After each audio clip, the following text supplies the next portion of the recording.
If you remember, from the beginning of the series we learned that the definition of archaeology is the study of human history through artifacts.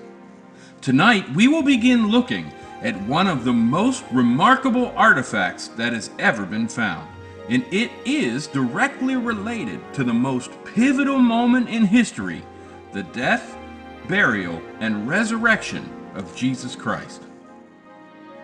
Mark records that Joseph of Arimathea bought fine linen and wrapped the body of Jesus in the linen when his body was placed in the tomb. This next movie will introduce us to an artifact that remarkably matches up with those scriptures. When I first began to look into this next item, I, like many others, was very skeptical, and I was sure that it had been totally disproven.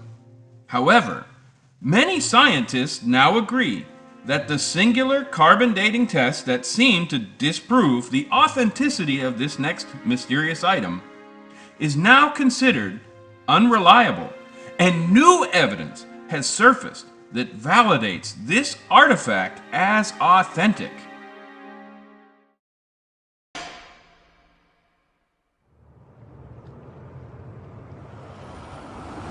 On the 8th of October 1978, in the Italian city of Turin, an unprecedented event took place. For the first time, the church allowed scientists to examine the Shroud of Turin, one of the most mysterious objects in the Western world.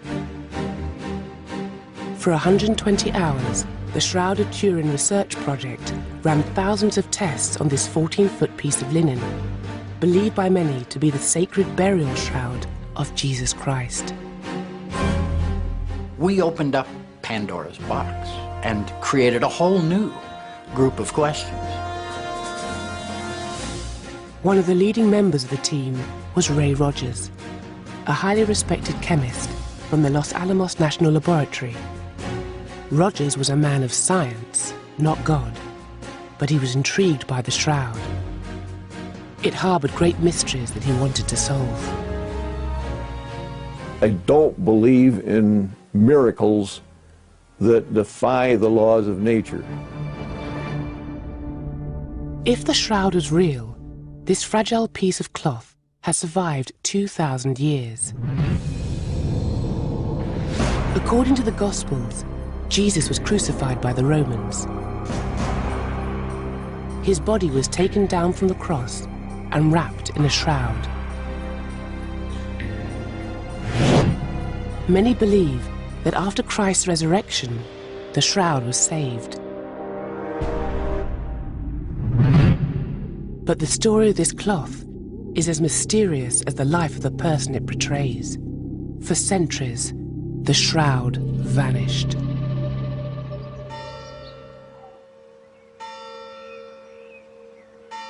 In the 14th century, a shroud appeared in the French town of Liry.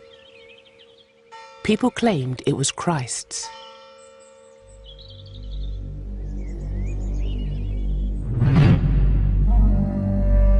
It was a time of famine and plague in Europe. Fear and superstition gave rise to a huge market in religious relics, many of them forgeries. Fragments of Christ's crown of thorns and slivers of wood from his cross were a focus for hopes and prayers. This is a time when people couldn't look to the government, they couldn't look to a vaccine, they couldn't look to the army, they couldn't look to anything to protect them except Jesus, except the saints, except these relics, bits of the true cross that, if you put them together, would probably make a redwood tree. There were many different shrouds, all claimed to be Christ's. But the most seductive was the shroud at Liry. It was amazingly detailed, with a faint image of a man, and it captured the imagination of all who saw it. There's an emotional attachment to the Shroud of Turin that very few other objects have, but the shroud is so powerful in the image that it bears and the significance of that image to so many people. But the shroud had its share of misfortune. Fire nearly destroyed it in 1532.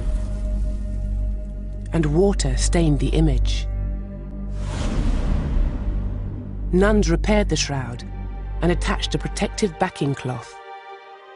In 1578, the shroud moved to its current resting place in northern Italy. For the next 4 centuries, it was kept in Turin and occasionally displayed to the faithful. But few outside Italy knew of the shroud or had seen the faint image of Christ.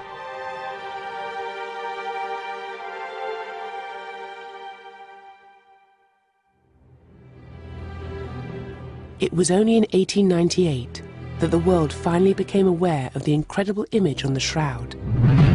Italian Seconda Pia took the first photograph. When it was published, the shroud became world famous.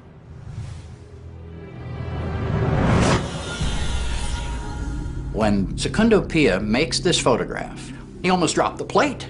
It scared him because he said, "My God, I was looking into the face of the Lord." That's when he realized that the image on the cloth is a negative. The lights and darks are reversed from what we're used to seeing. For the first time, people could clearly see the body on the shroud as a positive image.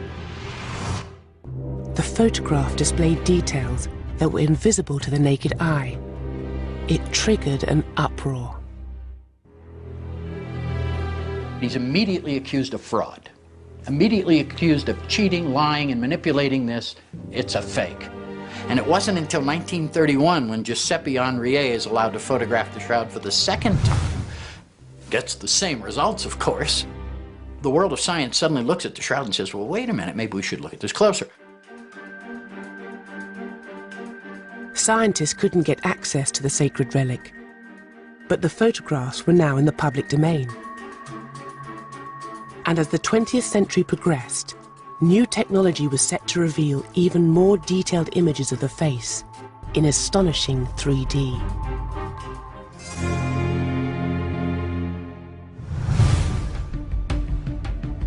By the 1970s, the Turin shroud was world famous.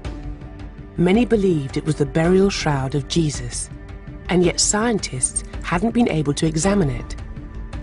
But advances in photographic analysis were starting to uncover incredible clues hidden in the image itself.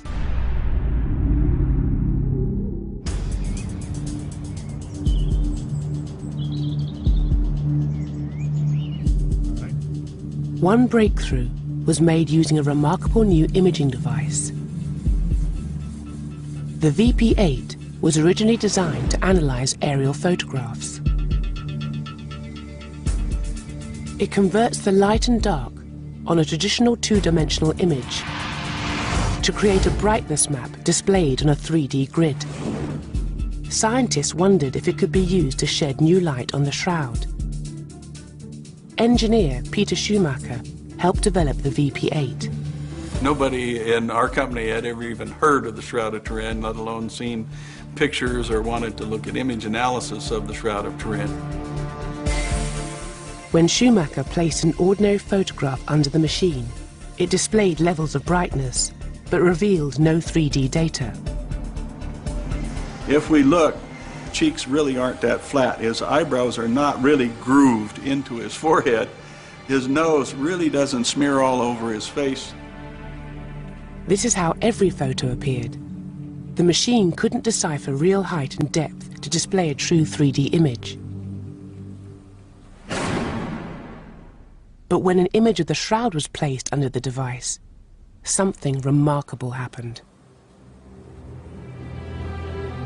All of a sudden, we're seeing contrast that has something to do with height and depth, real distance.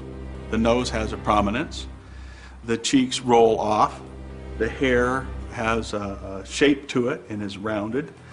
The whole image has dimension to it. The results suggested that the shroud image could have been created by a real human body. The shroud is a very unique image, the only one of its kind in the whole world. Nothing else like it. Three-dimensional relief, the front, in the back of a whole human being. Only one in the world. No other, nowhere, no how, no way. I don't know any way to make it. I've never heard of a way to make it. Just the Shroud of Turin.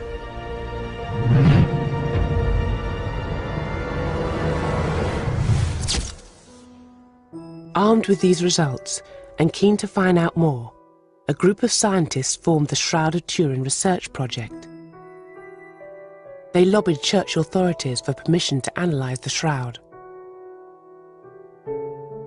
They said, we should see if we can figure out how this image was formed. The biggest problem has always been access to the cloth itself. Finally, in the spring of 1978, despite strong resistance from many in the Vatican, the church agreed. The church took a relatively enlightened view about the shroud. They have a lot of folks who believe, in fact, that it is and truly the burial shroud of Christ and don't want anybody meddling with it. The other side of the coin is that if we don't let the scientists look at it, we'll never know what the truth is. For the first time, science had a chance to test the authenticity of one of Christianity's holiest relics. It was a very solemn and moving moment. I have to confess that I was taken with it for a few minutes until I got my wits about me and realized that we had to get down to business. The scientists were not allowed to mark, cut, or damage the shroud in any way. All these tests had to be non-destructive. Most of the local folks really didn't like us messing around with this holy object. We were guarded around the clock by a detail of carabinieri, the Italian state police, replete with machine guns, who watched not only us, but everyone that came and went. We all had special identification.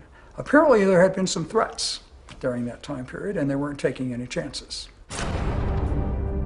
The team's main goal was to discover how the image got on the shroud. Was it made with paint or another way? They had only 5 days to conduct their tests and worked round the clock. Barry Schwartz was a photographer on the team. There were spectral analyses done. Sam Pellicore had a spectrophotometer with him that he was using. There were a mosaic of photographs made. It was photographed with ultraviolet fluorescence photography. It was X-rayed using X-ray fluorescence and reflectance imaging. One of the leading scientists involved was Ray Rogers, an acclaimed chemist who led thermochemical research at Los Alamos, where the atomic bomb was developed. The cloth was composed of linen thread, finely woven in a herringbone pattern. Rogers was particularly interested in the areas damaged by the fire in 1532. My primary field is thermochemistry. I look at the effects of heat on materials. And here were these scorches on this cloth. I was asked, can I determine whether or not it was painted? There wasn't any painting material there of any kind. And even more important than that to me was that they dumped water on it to put out the fire. Nothing in the image moved with the water. You know, it's rather staggering because at one fell swoop that pretty much eliminates almost everything that could have been used to paint the image. One of the major components of linen is cellulose. And what we see on the surface of that darkness that gives rise to the image is in fact degraded cellulose. It's not a pigment. Next, the scientists looked at areas where the image displayed bleeding wounds and made a stunning discovery. The chemical signature of real blood. The team had discovered a powerful connection to the crucifixion.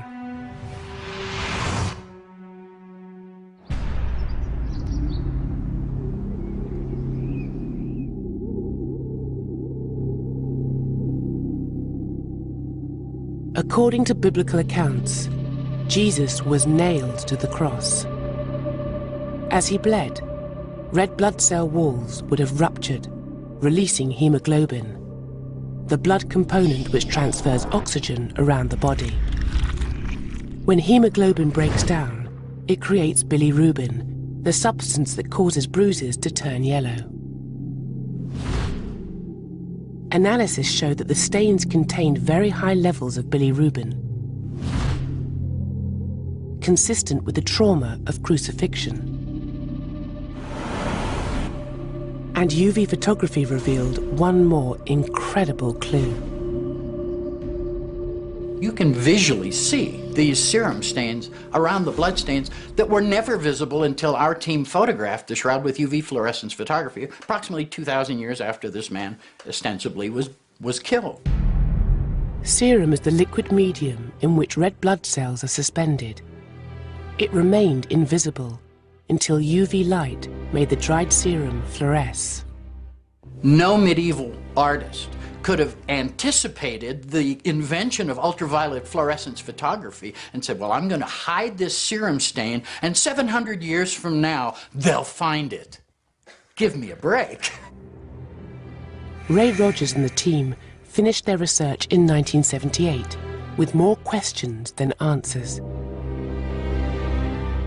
The image might have been created by contact with a real body, but whose body was it? When had he died? And was he really crucified?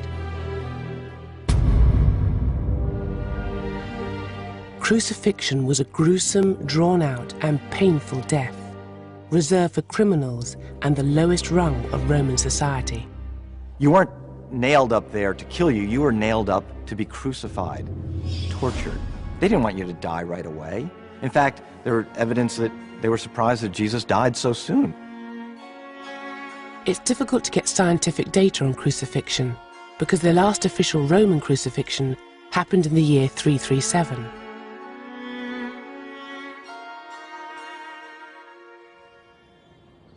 But in a quiet suburb of New York City, one man's been experimenting with crucifixion for years.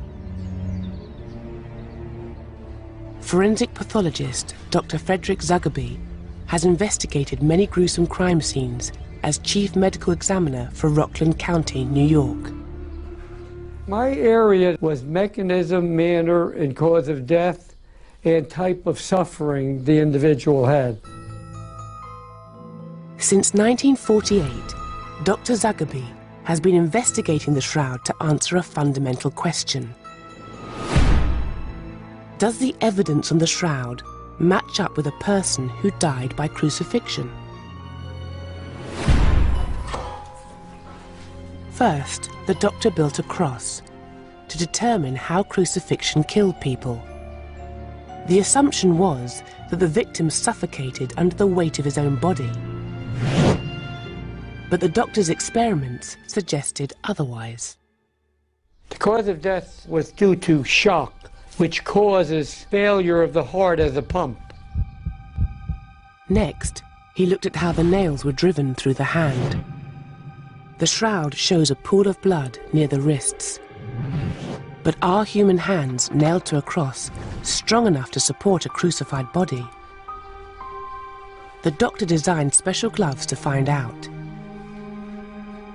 His tests revealed that the nails would support the body. But he also made another startling find. The Roman practice of nailing the victim's palms to the cross would have ruptured the median nerve, turning the thumbs inwards. A careful examination of the shroud revealed exactly this. The thumbs were hidden underneath the palms, just as one would expect in a crucifixion. There are a number of other clues that the doctor's investigation found on the shroud. Looking at the face, it was not symmetrical, showing evidence of a beating. I looked at the angulations of the blood in the head region where the crown of thorns was. The blood flows going along where the muscles will contract, and they had a corkscrew appearance. The blood shows a flow in the back of the hand, and it runs nicely along the side, and it accumulates a pool. I've seen it in many, many cases of injuries to the hand in the medical examiner's office. From his research, the doctor came to one overwhelming conclusion about the image on the shroud. From the forensic pathology point of view, It is totally consistent with a crucified individual. I have no doubts at all. Dr. Zagaby's tests and the photographic evidence matched up. The victim on the shroud had been crucified. But was it Jesus Christ or a medieval man? To answer this crucial question, scientists had to find out how old the shroud was. And that required the cooperation of the Catholic Church.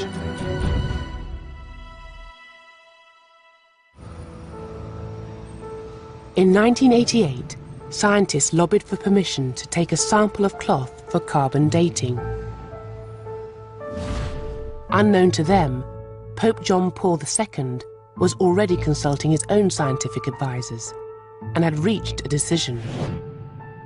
I was in Rome at the time, and there was this real tension, this real controversy as to whether this should be subjected to these scientific tests. I mean, if this is the burial shroud of Jesus, is that not an indignity to what is the only physical link to the Savior? And others would say, well, look, if this is a fraud, we need to know one way or another. And John Paul II, to his credit, and the Vatican to its credit, said, no, we're going to put this to the knife, literally. It was a historic decision. Scientists were finally given permission to carbon date the shroud. For this test, the sample would have to be burnt. Permanently destroying a piece of the shroud was a highly controversial action.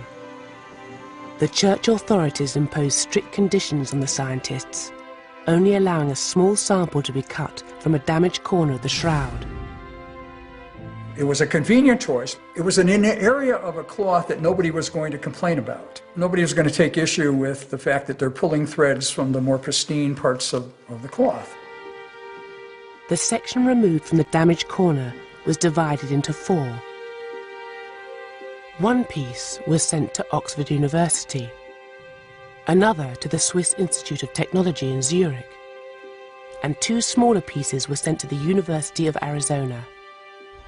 Dr. Tim Jowell was a member of the Arizona team. Everybody and all the plants and all the animals on the surface of this planet have approximately the same amount of carbon-14 in them as long as they're alive. When we die, the C14 in our bodies decays with a known decay rate. If we measure the carbon-14 in the sample and compare it to a standard, we can calculate the age from the ratio of the sample to the standard. First, the shroud sample was cleaned of any impurities. Then it was burnt. We start off with a piece of linen and we combust it at this end, turning the carbon of that sample into a gaseous state. The CO2 gas was then solidified and the carbon was extracted. Each carbon sample was then shot through an accelerating mass spectrometer, which counted each individual carbon-14 atom. This particle detector can count 1 atom at a time. For a modern sample, we count upwards of 100 atoms per second. For an old sample, one that's close to 50,000 years, we may count 5 or 10 atoms in 2 minutes. By counting the number of atoms, scientists calculated the date. For the test, each lab worked in isolation. Finally, after checking and rechecking their results, they had the answer.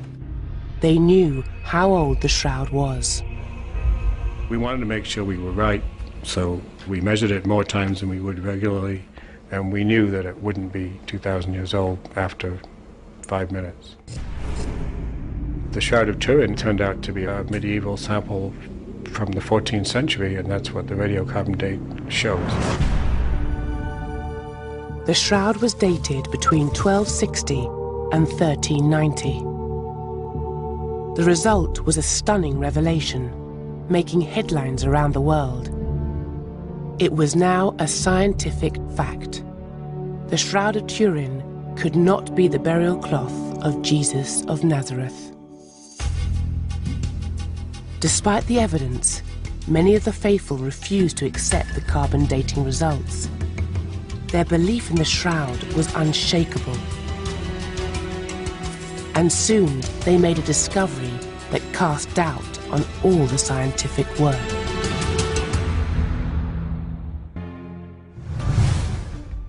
By 1988, the Turin Shroud was the most controversial relic in the Christian world. Carbon dating had concluded that it was a 14th century fake and not the burial shroud of Jesus. But scientific tests also concluded that the image wasn't painted, and the cloth contained the chemical components of real blood. As a result, the faithful still believed that the shroud could be genuine, and the carbon dating flawed.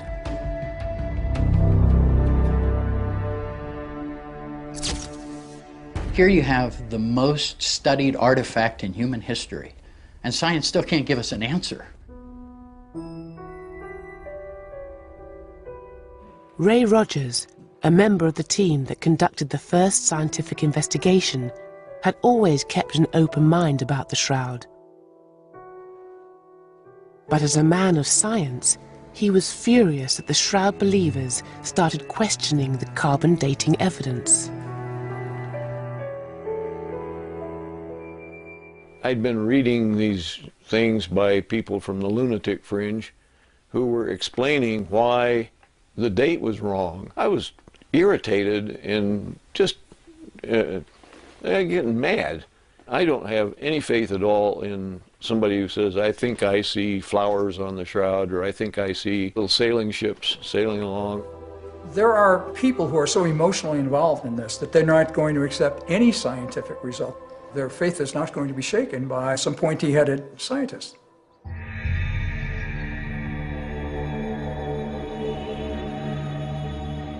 In the remote mountains of Panama, one shroud believer's obsession was about to spark renewed interest in the shroud.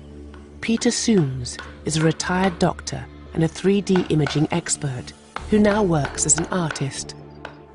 The Shroud of Turin is one huge message, a gift of God to the world. While researching a sculpture, Dr. Sooms came across an image of the shroud, and it changed his life. I have the feeling that that image touches the soul of people. Using his medical skills, he started a remarkable project that would bring the still image to life. I got an obsessive thought in my head, because I didn't know about radiocarbon dating, I didn't know nothing. The only thing that was clear in my head was, this is the authentic burial cloth of Jesus Christ. With the help of experts in Holland and Argentina, Dr. Sooms embarked on a complex process that would transform the face on the shroud into a 3D holograph. I got the idea that there was holographic information in the Shroud of Turin. The image was divided into lots of slices. Then we put these pieces all together until it formed a 3D. So what we have in the computer now is the face of Jesus Christ in 3 dimensions. After 3 years of painstaking work and computer processing, the 3D image of the body was complete. According to Dr. Sooms, this is the actual face of the historical Jesus, captured just moments after death, when he was wrapped in the shroud.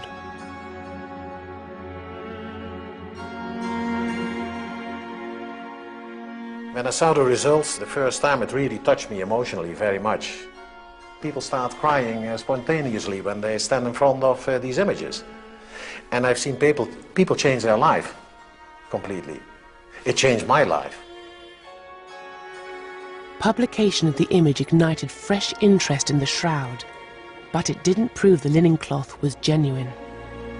Shroud believers had to embrace scientific methods if they were to have any hope of challenging the carbon dating result.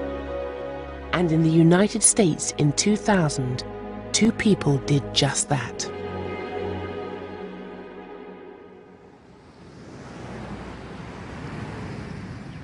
Sue Benford and her husband Joe Marino believed the shroud was real. I'd never heard of the shroud before 1997. I was flipping channels and saw the face on the TV. And there was something very knowing that I had, that was really Jesus' face. This vision inspired Benford and her husband to find proof that the carbon dating results were wrong. Neither of them were professional scientists. Benford ran a small non-profit organisation advocating the humane use of animals in scientific research, and Marino worked for Ohio State University. But they thought they'd found a vital clue, which proved the carbon dating was flawed. Look here. Nowhere else is there this definitive, intentional dark green. While checking images taken in 1978, Benford noticed something strange about the piece of shroud chosen for the carbon dating samples. The herringbone pattern that is so consistent elsewhere in the cloth looked misaligned.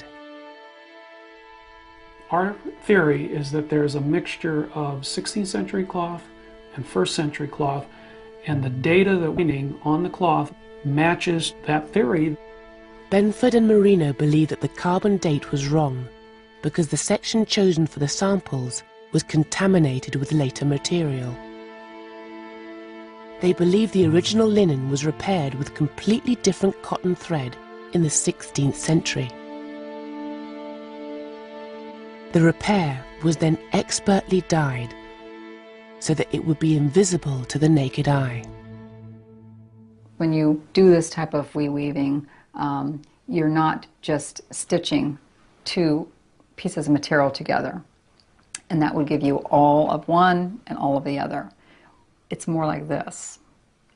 The ends are unraveled in the main cloth, the ends are unraveled in the patch, they are spliced together, and the threads are connected and interwoven, so you see literally an interweaving such that you have old and new on both sides of the equation. Well, I'm skeptical when I'm listening to this, but they had taken photographs that were available of the samples taken for the carbon dating, and they had submitted these to several textile experts who didn't know they were looking at a photograph from the shroud, and each of these textile experts, independent of each other, said, you know, this looks rewoven. The samples taken for radiocarbon dating were cut from one corner of the shroud, adjacent to a seam. It was effectively an area that was damaged by someone cutting a piece out of it, possibly to sell as relic, so it needed to be repaired. Benford and Marino argued that because the carbon dating sample contained material from both the 16th and 1st centuries, the result was in between the two.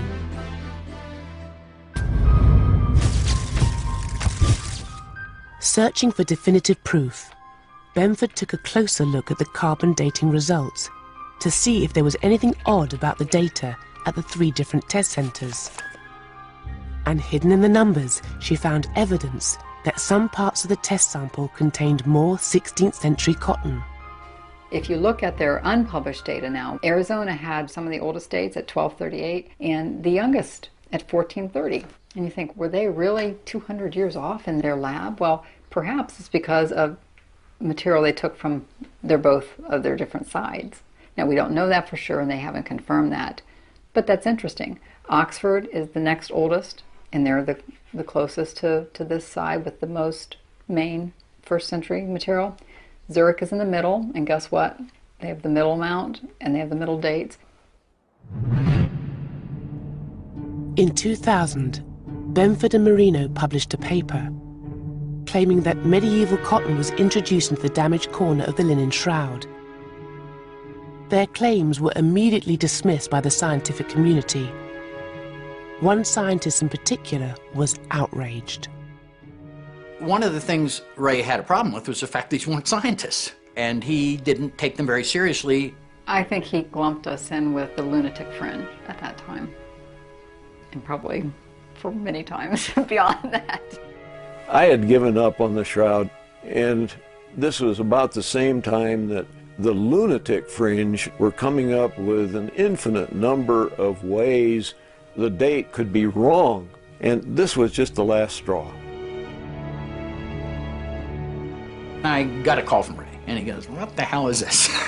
This is nonsense. I can prove these people wrong in 5 minutes. And I said, well, Ray, go for it.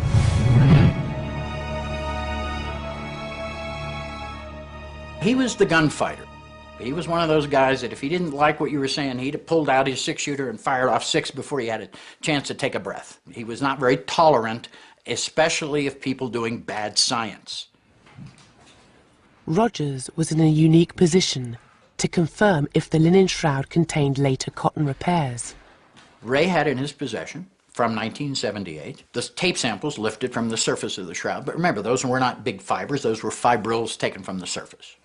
He also had some samples that were taken from the shroud by Professor Reyes, who took samples in 1973 from a corner that was immediately adjacent to the area taken for carbon dating. But Ray Rogers was in a race against time. He was fighting a losing battle with cancer, and he knew his end was near. His old friend Barry Schwartz was determined that Rogers should have the chance to speak from beyond the grave. I am Ray Rogers, Raymond N. Rogers, and I've been working on the shroud since 1977. He filmed a detailed interview with Rogers so that the dying scientist could put on the record exactly what he found. So I read their paper and I thought, I've got the samples that can shoot that full of holes. So I got out the Ross samples and I got out the shroud samples, and I went to work again. A couple hours later, he calls me and he goes, boy, he says, I can't believe it. He says, they were right. There's cotton here. He says, there's no cotton in the rest of the shroud, but there's cotton interwoven here. They must be right. No one was more shocked than Rogers. His observations seemed to confirm Benford and Marino's theory. The original linen shroud contained additional cotton threads. To confirm this, he needed to examine the threads that were carbon dated. Until I could get a sample from the real radiocarbon cloth, a documented sample, I couldn't prove anything.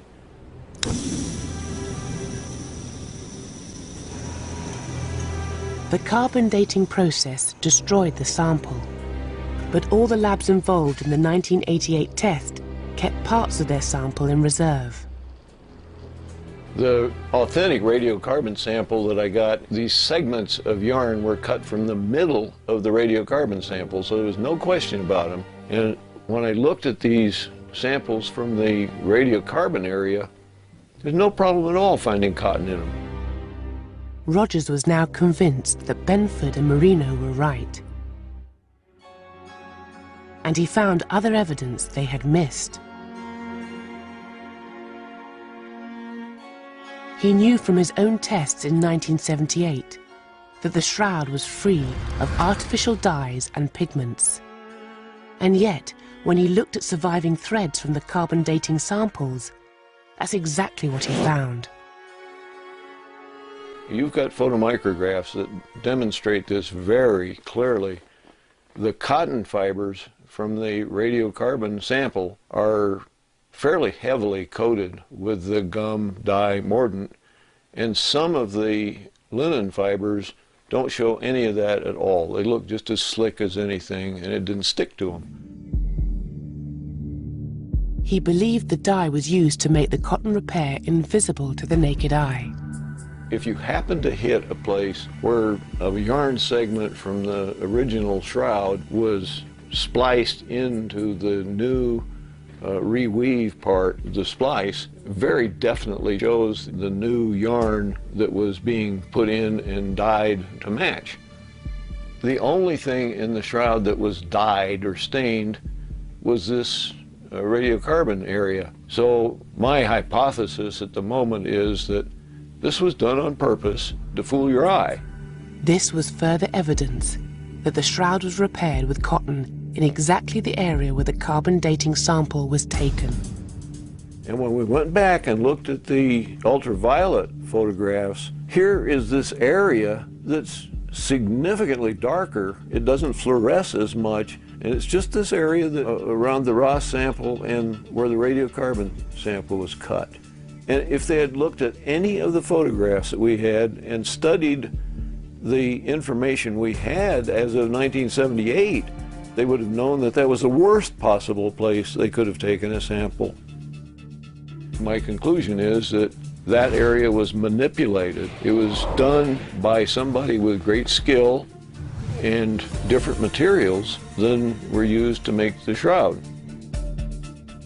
Here's the whole crux of it. Linen is very difficult to dye, and it ages as time goes on, so it's colored. So in order to match a reweaving with the original color, you have to use cotton, and you dye the cotton. In 2005, just 5 weeks before losing his battle with cancer, Rogers prepared to publish his last academic paper. He wasn't casting doubt on the science of carbon dating, but the selection of a contaminated sample from the damaged corner of the shroud. In his opinion, the carbon dating tests didn't reveal its true age.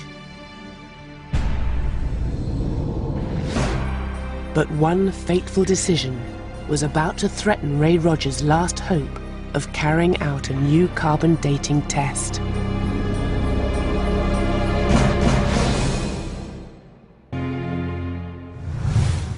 By 2005, the scientific mainstream thought they'd laid the mystery of the Turin Shroud to rest. It was a fake, dated between 1260 and 1390. But scientist Ray Rogers had found new evidence suggesting the carbon dating sample was contaminated.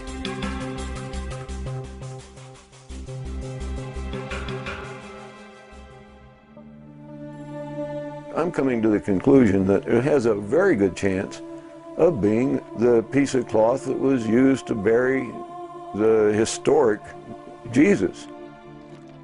He writes a paper that's accepted for publication in Thermochemica Acta, January of 2005. And that paper is the only peer-reviewed science that challenges the carbon date with anything credible up until that point in time. Rogers knew that his findings needed to be tested with more sophisticated equipment. So he contacted a colleague who still worked at Los Alamos Laboratory, Bob Villarreal. It was a race for him because he knew he was dying. He wanted to know, is this corner of the shroud of the same composition, whether it was flax or linen or cotton? If it was cotton, it's not the same as the main shroud cloth, which is linen. Rogers would never live to discover the answer. He lost his long battle with cancer on the 8th of March, 2005. He was 78 years old.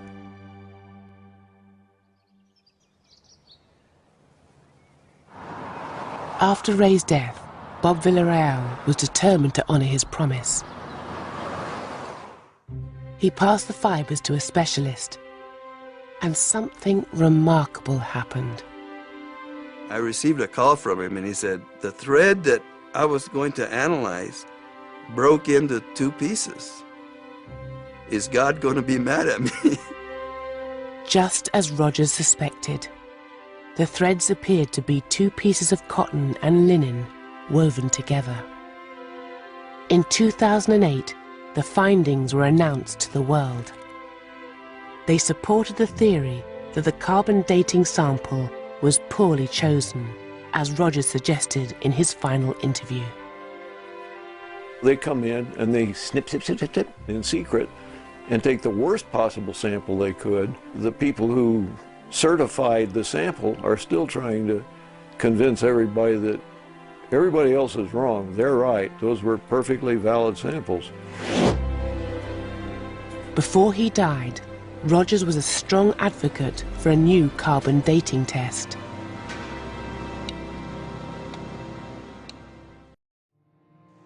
We have begun a journey into understanding the Shroud, and we will pick up here next week when we meet again.